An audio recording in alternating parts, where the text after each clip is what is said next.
Last week, I did a video about choice, and there was a question that arose as to how one gets to that point where one feels like one can make a choice. Sometimes we just feel so stuck. Sometimes we're not even aware that we're stuck. And after giving that question some thought, I realized that that's where mindfulness comes in. Mindfulness is a tool, like breathing, like yoga, like meditation. And by practicing mindfulness, we can simplify things so that we can see the trees individually in the forest. And that makes it less overwhelming and easier to deal with. So for me, for many of us, it would start with a morning cup of tea or a cup of coffee. The whole process of filling the kettle, boiling the water, stirring in the coffee, or pouring it in, or however, or putting in your tea bag, whatever your particular process is to make your morning drink, and paying attention to each one of those things, focusing on those things, the smells, the sounds, the feelings, and then ultimately the taste and the smell of the drink. Lifting the cup, the weight of the cup, the steam rising from the cup, the aroma, blowing on it and seeing how much more steam comes out when you do that. Having a sip, feeling the heat of it as you approach your face, the taste, how it feels going down. You can feel it all the way down to here. And savoring those moments, just being.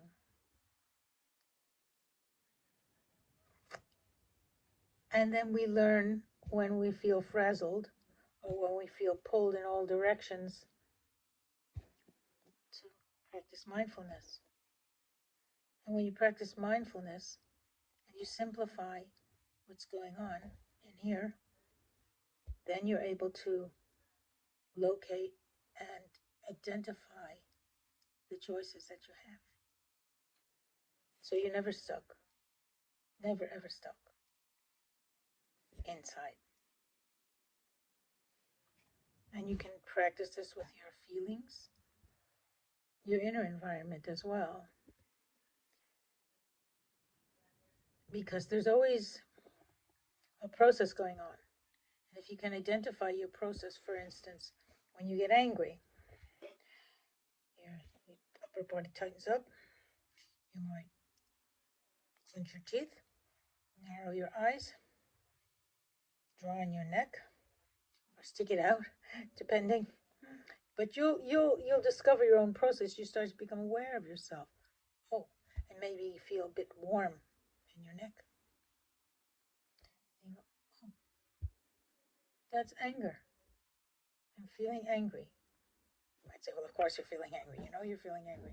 But breaking it down and becoming mindful of your own process can be very enlightening. And then when you feel that coming on, you can choose. You can say, oh, wait a minute. I'm not sure I want to be angry right now. Or maybe I've been angry for a while and I don't want to be angry anymore. Then you use your breath. So your mindfulness combined with your breath, and you can change. You can choose something